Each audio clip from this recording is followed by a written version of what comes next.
श्री राधा कृष्णाय नमो नमः। सर्वप्रथम मैं भगवान श्री राधा कृष्ण के श्री चरण कमलों की वंदना करता हूँ। आप सभी भक्त श्रोताजनों को भी सादर नमस्कार करता हूँ। आज की कथा के माध्यम से आज हम जग जननी श्री राधा के गोलोक में आविर्भाव, उनके अवतरण, देवर्षि नारद को दर्शन तथा भगवान श्री कृष्ण से प्रथम मिलन की सुंदर कथा का श्रवण करेंगे, जो कि भक्तमाल में वर्णित है।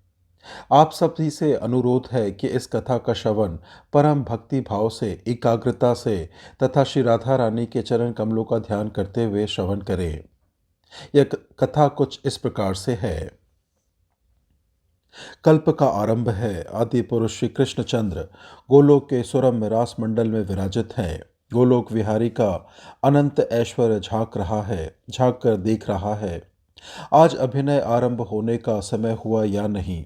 अभिनय के दर्शक चतुर्भुज श्री नारायण, पंचवक्त्र महेश्वर, चतुर्मुख ब्रह्मा, सर्वसाक्षी धर्म, वाग्दिष्टात्री सरस्वती, ऐश्वर्य की अधिदेवी महालक्ष्मी, जगजननी दुर्गा, जपमालिनी सावित्री, ये सभी तो रंगमंच पर आ गए हैं।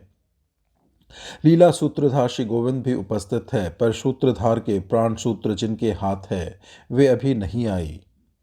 देववृंद आश्चर्य विस्फारित नेत्रों से मंच रासमंडल की ओर देखने लगते हैं, किंतु अब विलंब नहीं।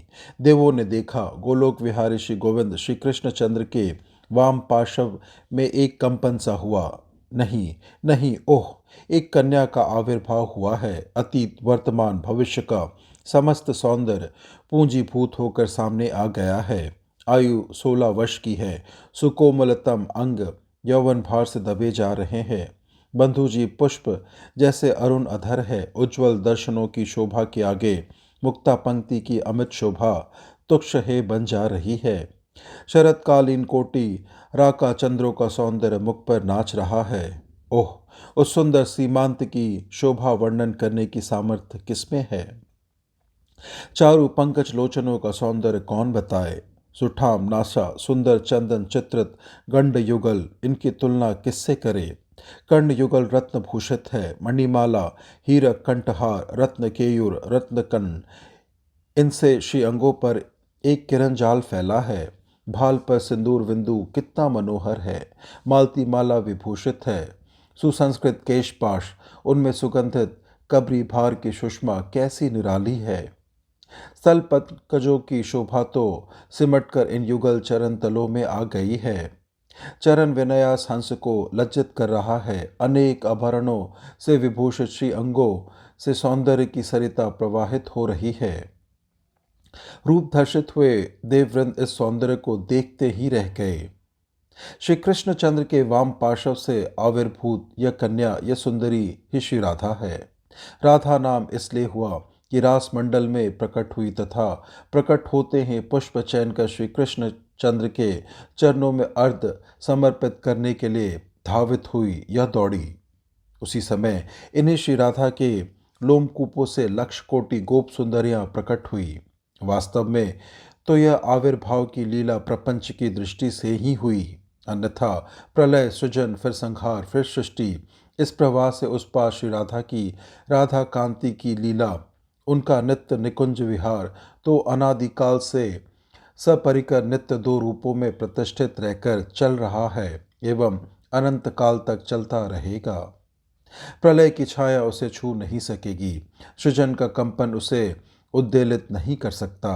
श्री राधा का यह आविर्भाव तो प्रपंचगत कतिपय बड़भागी ऋषियों की चित्त भूमि पर कल्प के आरंभ में उस लीला का उन्मेष किस क्रम से हुआ, इसका एक निदर्शन मात्र है।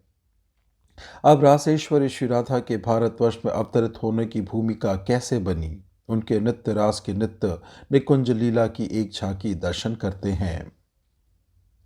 निकपुत्र राजा सुचंद्र का एक पितरों की मानसी कन्या सुचंद्र पत्नी कलावती का पुनर्जन्म हुआ।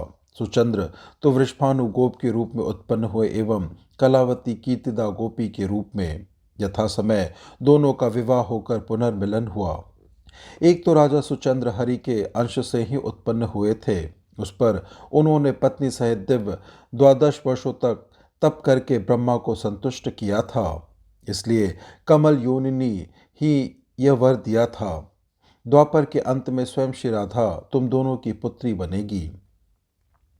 उस पर की सिद्धि के लिए ही सुचंद्र वृषभानु गोप बने हैं। इन्हीं वृषभानु में इनके जन्म के समय सूर्य का भी आवेश हो गया, क्योंकि सूर्य ने तपस्या कर श्री कृष्णचंद्र से एक कन्या रत्न की याचना की थी तथा श्री कृष्णचंद्र ने संतुष्ट होकर तथास्तु कहा था। इसके अतिरिक्त नित्य लीला के वृषभानु एवं कीर्तिदा ये दोनों भी इन्हीं वृषभानु गोप एवं कीर्तिदा में समाविष्ट हो गए, क्योंकि स्वयं गोलोक विहारिणी राधा का अवतरण होने जा रहा है। अस्तु, इस प्रकार योग माया ने द्वापर के अंत में रासेश्वरी के लिए उपयुक्त क्षेत्र की रचना कर दी। धीरे धीरे वह निर्दिष्ट समय भी आ पहुंचा। वृषभानु के व्रज की गोप सुंदरियों ने एक दिन अकस्मात देखा कीर्तिदा रानी के अंग पीले हो गए हैं। गर्भ के अन्य लक्षण भी स्पष्ट परिलक्षित हो रहे हैं। फिर तो उनके हर्ष का पार नहीं। कानो कान यह समाचार वृषभानु व्रज में शुक स्त्रोत्र बनकर फैलने लगा। सभी उत्कंठापूर्वक प्रतीक्षा करने लगे। वह मुहूर्त आया। भाद्रपद की शुक्ल अष्टमी है, चंद्रवासर है, मध्याह्न है। कीर्तिदा रानी रत्न पर्यक पर विराजित है। एक घड़ी पूर्व से प्रसव का आभास सा मिलने लगा। वृद्धा गोपिकाएं उन्हें घेरे बैठी हैं। इस समय आकाश मेघाच्छन्न हो रहा है। सहसा प्रसूति गृह में एक ज्योति फैल जाती है। इतनी तीव्र ज्योति की सबके नेत्र निमिलित हो गए। इसी समय कीर्तिदा रानी ने प्रसव किया। प्रसव में केवल वायु निकला। इतने दिन उदर तो वायु से ही पूर्ण था, किंतु इससे पूर्व की कीर्तिदा रानी एवं अन्य गोपिकाएं आँख खोलकर देखे, उसी वायु कंपन के स्थान पर एक बालिका प्रकट हो गई। सूतिकागार उस बालिका के लावण्य से पल्लवित होने लगा। गोप सुंदरियों के नेत्र खुले। उन्होंने देखा शत सहस्त्र शरद चंद्रों की कांति लिए एक बालिका कीर्तिदा के सामने बैठी है। कीर्तिदा रानी ने प्रसव किया है। कीर्तिदा रानी को यह प्रतीत हुआ मेरे द्वारा सतप्रसुत इस कन्या के अंगों में मानो किसी दिव्यति दिव्य शतमूली प्रसून की आभा भरी हो, अथवा रक्तवर्ण की तडिल लहरी ही बालिका के रूप में परिणत हो गई हो। आनंद विवशा कीर्तिदा रानी कुछ बोलना चाहती है, पर बोल नहीं पाती। मन ही मन 2 लक्ष्य गोदानों का संकल्प करती है। संयोग की बात, आज ही कुछ देर पहले से करभाजन, श्रृंगी, गर्ग एवं दुर्वासा चारों वहां आए हुए हैं। गोपों की प्रार्थना पर वृषभानु को आनंद में निमग्न करते हुए वे श्री राधा के ग्रह नक्षत्र का निर्णय कर रहे हैं। करभाजन, श्रृंगी, जू, गर्ग मुनि, लगन नक्षत्र बल सोधरी, भय अचरज ग्रह देखी, परस्पर कहत सबन प्रतिबोधरी, सुधी भादो शुभ मास, अष्टमी अनुराधा के सोधरी, प्रीति जोग बल बालव करने, लगन धनुष बरबोधरी। बालक का नाम रखा गया राधा। राधिका नाम वृषभानु एवं कीर्तिदा दोनों ने मिलकर रखा। लोहित वर्ण विद्युत लहरी सी अंग प्रभा होने के कारण राधा राधिका नाम जगत में विख्यात हुआ। इस प्रकार अयोनि संभवा श्री राधा भूतल पर श्री वृषभानु एवं कीर्तिदा रानी के पुत्री के रूप में प्रकट हुई। देवर्षि नारद को श्री राधा रानी ने दर्शन दिया। इसकी एक सुंदर कथा यह है कि वीणा की झनकार पर हरिगुण गान करते हुए देवर्षि नारद ब्रज में घूम रहे हैं। कुछ देर पहले ब्रजेश्वर नंद के घर गए थे। वहां नंदनंदन श्री कृष्णचंद्र के उन्होंने दर्शन किए। दर्शन करने पर मन में आया, जब स्वयं गोलोक विहारी श्री कृष्णचंद्र भूतल पर अवतरित हुए हैं, तो गोलोकेश्वरी श्री राधा भी कहीं न कहीं गोपी रूप में अवश्य आई है। उन्हीं श्री राधा को ढूंढते हुए देवर्षि व्रज के प्रत्येक गृह के सामने ठहर ठहर कर आगे बढ़ते जा रहे हैं। देवर्षि का दिव्य ज्ञान कुंठित हो गया है। सर्वज्ञ नारद को श्री राधा का अनुसंधान नहीं मिल रहा है। मानो योगमाया देवर्षि को निमित्त बनाकर राधा दर्शन की यह साधना जगत को बता रही हो। पहले श्री कृष्णचंद्र के दर्शन होते हैं। उनके दर्शनों से श्री राधा के दर्शन की इच्छा जागृत होती है। फिर श्री राधा को पाने के लिए व्याकुल होकर व्रज की गलियों में भटकना पड़ता है। अस्तु घूमते हुए देवर्षि वृषभानु प्रसाद के सामने आकर खड़े हो जाते हैं। वह विशाल मंदिर देवर्षि को मानो अपनी ओर आकर्षित कर रहा हो। देवर्षि भीतर प्रवेश कर जाते हैं। वृषभानु गोप की दृष्टि उन पर पड़ती है। वे दौड़कर नारद जी के चरणों में लौट जाते हैं। विधिवत पाद अर्ध से पूजा करके देवर्षि को प्रसन्न अनुभव कर वृषभानु गोप अपने सुंदर पुत्र श्रीदाम को गोद में उठा लाते हैं। लाकर मुनि के चरणों में डाल देते हैं। बालक का स्पर्श होते ही मुनि के नेत्रों में स्नेह अश्रु भर आता है। उत्तरे से अपनी आंखों को पोंछकर उसे उठाकर वे हृदय से लगा लेते हैं तथा गदगद कंठ से बालक का भविष्य बतलाते हैं। वृषभानु, सुनो, तुम्हारा यह पुत्र नंदनंदन का बलराम प्रिय सखा होगा। तो क्या रासेश्वरी श्री राधा यहाँ भी नहीं है? वृषभानु उन्हें तो लाया नहीं, यह सोचकर निराश से हुए देवर्षि चलने को उद्यत हुए। उसी समय वृषभानु ने कहा, भगवान, मेरी एक पुत्री है, सुंदर तो वह इतनी है मानो सौंदर्य की खानी कोई देव पत्नी से इस रूप में उतर आई हो।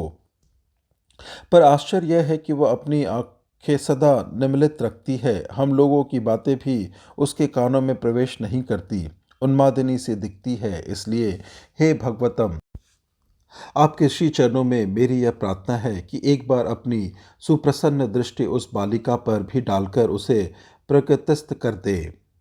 आश्चर्य में भरे नारद वृषभानु के पीछे पीछे अंतपुर में चले जाते हैं। जाकर देखा, स्वर्ण निर्मित सजीव सुंदरतम प्रतिमा सी एक बालिका भूमि पर लौट रही है। देखते ही नारद का धैर्य जाता रहा। अपने को वे किसी प्रकार भी सवर्ण ना कर सके। वे दौड़े तथा बालिका को उठाकर उन्होंने अंक में ले लिया।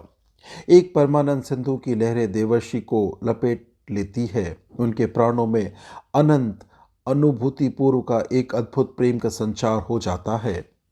वे बालिका को क्रोध में धारण किए मूर्छित हो जाते हैं। 2 घड़ी के लिए तो उनकी यह दशा है मानो उनका शरीर एक शिलाखंड हो। 2 घड़ी के पश्चात जाकर कहीं ब्रह्म ज्ञान होता है तथा बालिका का अप्रतिम सौंदर्य निहार कर विस्मय की सीमा नहीं रहती।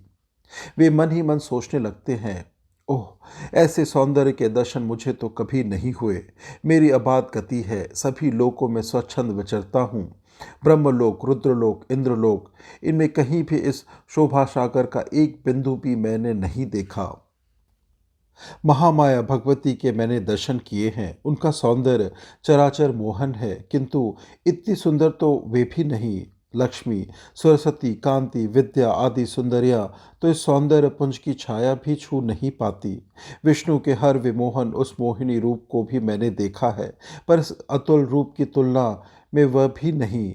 बालिका को देखते ही श्री गोविंद चरणाम्बुज में मेरी जैसी प्रीति उमड़ी, वैसी आज तक कभी नहीं हुई। बस यही श्री राधा है, निश्चय ही यही रासेश्वरी है। देवर्षि का अंतर्हृदय अलौकित हो उठा। वृषभानु, कुछ क्षण के लिए तुम बाहर चले आओ, बालिका के संबंध में कुछ करना चाहता हूँ। गदगद कंठ से देवर्षि धीरे धीरे कहने लगे। सरलमति वृषभानु देवर्षि को प्रणाम कर बाहर चले आए। एकांत पाकर नारद ने श्री राधा का स्तवन आरंभ किया। देवी, महायोगमयी, महाप्रभामयी महेश्वरी, मेरे महान सौभाग्य से न जाने किन अनंत शुभ कर्मों से रचित सौभाग्य का फल देने तुम मेरे दृष्टिपथ में उतर आई हो। देवी, तुम ही ब्रह्म हो, सच्चिदानंद ब्रह्म के सत अंश में स्थित संधनिधि शक्ति की चरम परिणति, विशुद्ध तत्व तुम ही हो।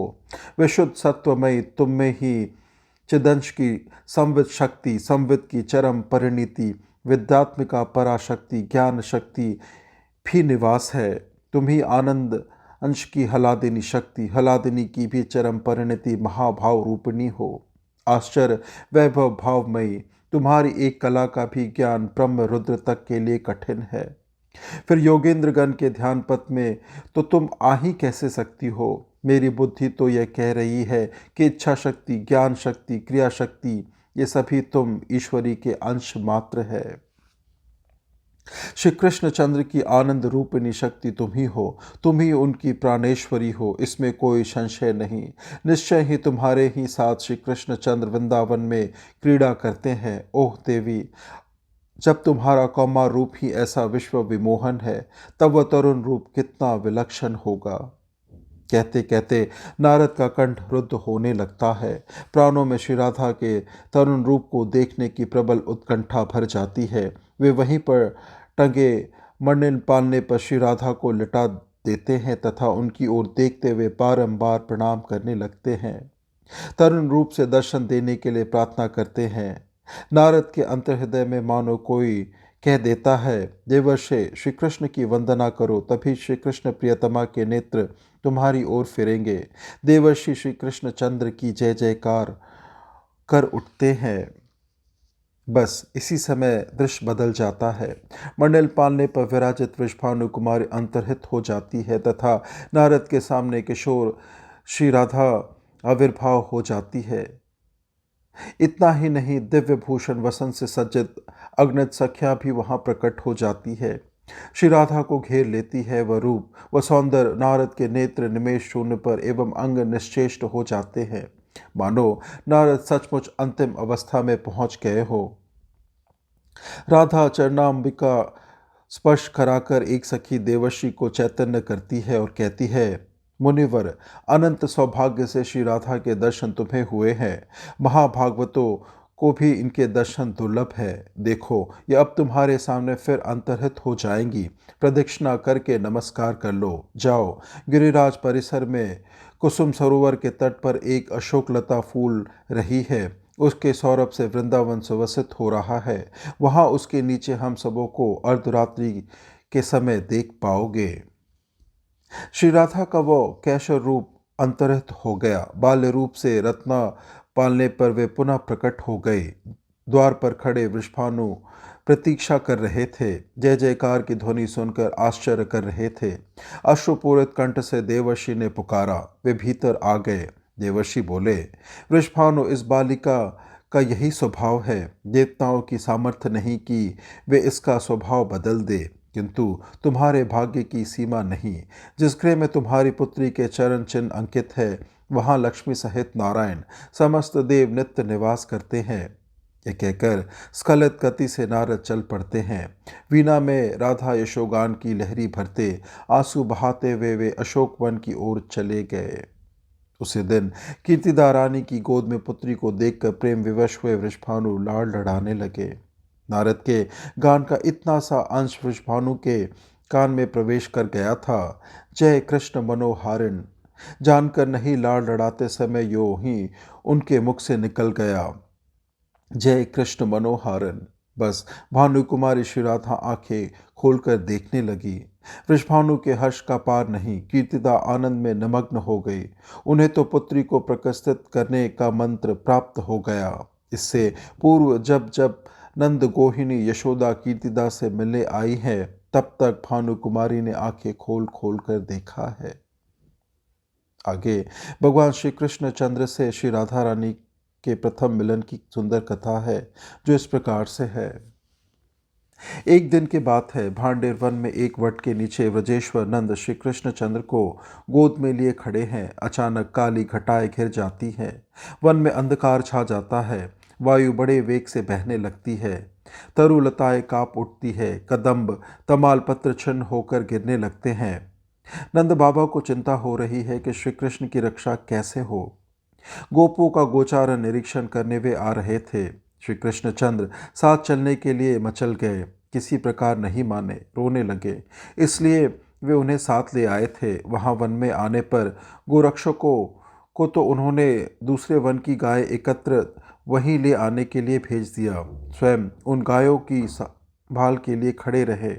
इतने में वहां झंझावात प्रारंभ हो गया। कोई गोरक्षक भी नहीं कि उसे गाय संभालकर वे भवन की ओर चले जाए, तथा यूं ही गायों को छोड़ भी दे तो जाए कैसे। बड़ी बड़ी बूंदें जो आरंभ हो गई, अतः कोई भी उपाय ना देखकर ब्रजेश्वर एकांत मन से नारायण का स्मरण करने लगते हैं। मानो कोटि सूर्य एक साथ उदय हो, इस प्रकार दिशाएं उद्भासित हो जाती है तथा वहां झंझावात तो ना जाने कहाँ चला गया। नंदराय आंखें खोलकर देखते हैं कि सामने एक बालिका खड़ी है वृषभानु कुमारी, तू यहाँ इस समय कैसे आई बेटी? ब्रजेश्वर ने अचकाच कर कहा, किंतु दूसरे ही क्षण अंतर्हित में एक दिव्य ज्ञान का उन्मेष होने लगता है। मौन होकर वे वृषभानु नंदिनी की ओर देखने लगते हैं। कोटि चंद्रों की धूती मुखमंडल पर झलमल झलमल कर रही है। नीलवसन भूषित अंग है, अंगों पर कांची कंकण हार अंगत अंगूरियक मंजीर यथास्थान सुशोभित है। चंचल कर्ण कुंडल तथा दिव्याति दिव्य रत्न चूड़ा मणि से किरणें झर रही है। अंगों के तेज का तो कहना ही क्या है, भानु कुमारी की अंग प्रभा से ही वन अलौकित हुआ है। नंदराय को गर्ग जी की वे बातें भी स्मरण हो आई। पुत्र के नामकरण संस्कार से पूर्व उन्होंने एकांत में वृषभानु पुत्री की महिमा श्री राधा तत्व की बात बतलाई थी, पर उस समय तो नंदराय सुन रहे थे और साथ ही साथ भूलते जा रहे थे। इस समय उन सब की स्मृति हो आई, सबका रहस्य सामने आ गया। अंजलि बांधकर नंदराय ने श्री राधा को प्रणाम किया और बोले, हे देवी, मैं जान गया पुरुषोत्तम श्रीहरि के तुम प्राणेश्वरी हो एवं मेरी गोद में तुम्हारे प्राणनाथ स्वयं पुरुषोत्तम श्रीहरि ही विराजित है। लो देवी, ले जाओ, अपने प्राणेश्वर को साथ ले जाओ। किंतु नंद कुछ रुक से गए। श्री कृष्णचंद्र के भीति विजड़ित नयनों की ओर उनकी दृष्टि चली गई थी। क्षण भर बाद बोले, किंतु देवी, यह बालक तो आखिर मेरा पुत्र ही है ना, इसे मुझे ही लौटा देना। नंदराय ने श्री कृष्णचंद्र को श्री राधा के हस्त कमलों पर रख दिया। श्री राधा श्री कृष्णचंद्र को गोद में लिए गहन वन में प्रविष्ट हो गई। वृंदावन की भूमि पर गोलोक का दिव्य रास मंडल प्रकट होता है। श्री राधा नंदपुत्र को लिए उसी मंडप में चली जाती है। जैसा नंदपुत्र श्री राधा की गोद से अंतर्हित हो जाते हैं। वृषभानु नंदिनी विस्मित होकर सोचने लगती है, नंदराय ने जिस बालक को सौंपा था वह कहाँ चला गया। इतने में गोलोक विहारी नित्य कैशोर मूर्ति श्री कृष्णचंद्र दिख पड़ते हैं। अपने प्रियतम को देखकर वृषभानु नंदिनी का हृदय भर आता है। प्रेमावेश से वे विहल हो जाती हैं। श्री कृष्णचंद्र कहने लगते हैं, प्रिय, गोलोक की वे बातें भूल गई है क्या? अभी भी स्मरण है कि नहीं? मुझे भी भूल गई क्या? मैं तो तुम्हें नहीं भूला, तुम्हें भूल जाऊं ये मेरे लिए असंभव है। मेरे प्राणों की प्राणेश्वरी, तुमसे अधिक प्रिय मेरे पास कुछ हो तब तो तुम्हें भूलूं। तुम ही बताओ, प्राणों से अधिक प्यारी वस्तु को कोई कैसे भूल सकता है। इस प्रकार रसिकेश्वर राधानाथ अपनी प्रिया को अतीत की स्मृति दिलाकर, स्वरूप की स्मृति कराकर, उन्हीं के नाम की सुधा से उनको सिक्त कर प्रियतमा श्री राधा का आनंद वर्धन करने लगते हैं। राधा भाव सिंधु में भी तरंगे उठने लगती है, भाव के आवर्त बन जाते हैं। आवर्त राधानाथ को रस के अतलत में डुबाने लिए जा रही है तथा उसी समय माला कमंडलू धारण किए जगदिताता चतुर्मुख ब्रह्मा आकाश से नीचे उतर आते हैं। राधा राधानाथ के चरणों में वंदना करते हैं।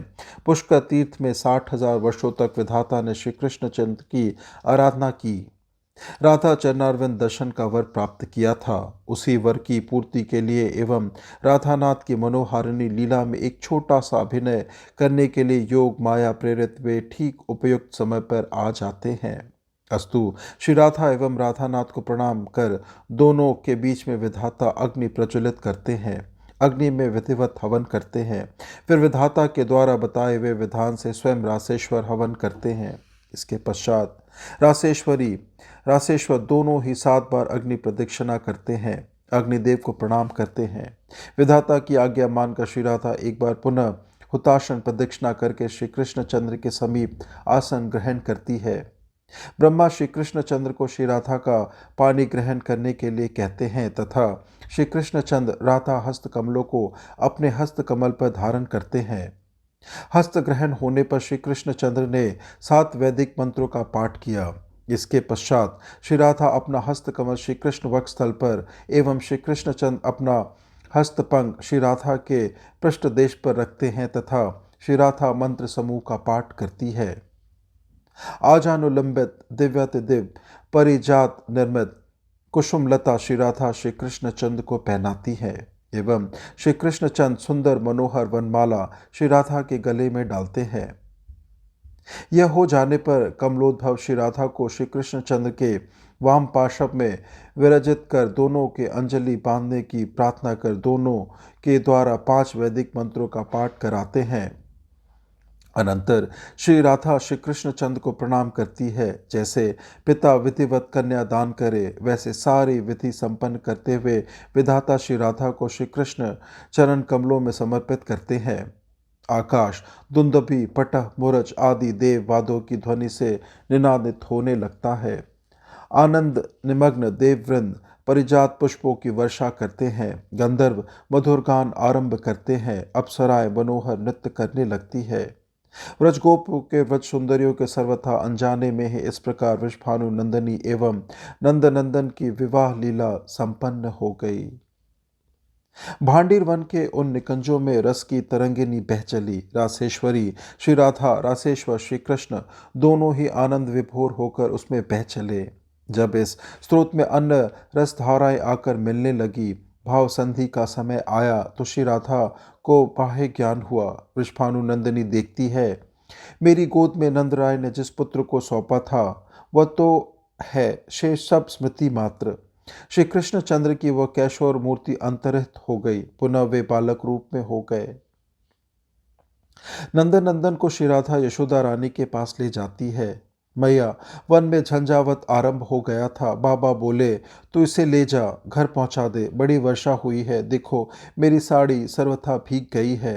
मैं अब जाती हूँ, घर से आए मुझे बहुत देर हो गई, मेरी मैया चिंतित होगी।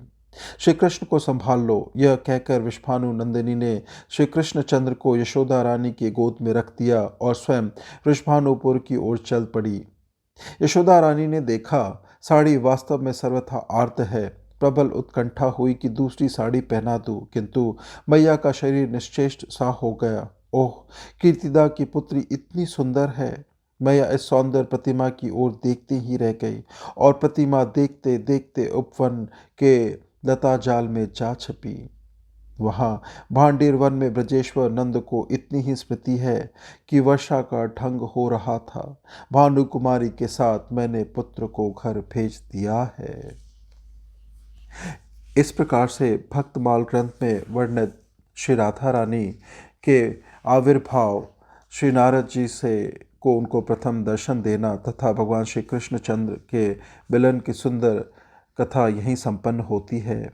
श्रवण करने के लिए और अपना बहुमूल्य समय देने के लिए आपको धन्यवाद। त्रुटियों के लिए क्षमा प्रार्थी हूँ। श्री राधा कृष्णाय नमो नमः।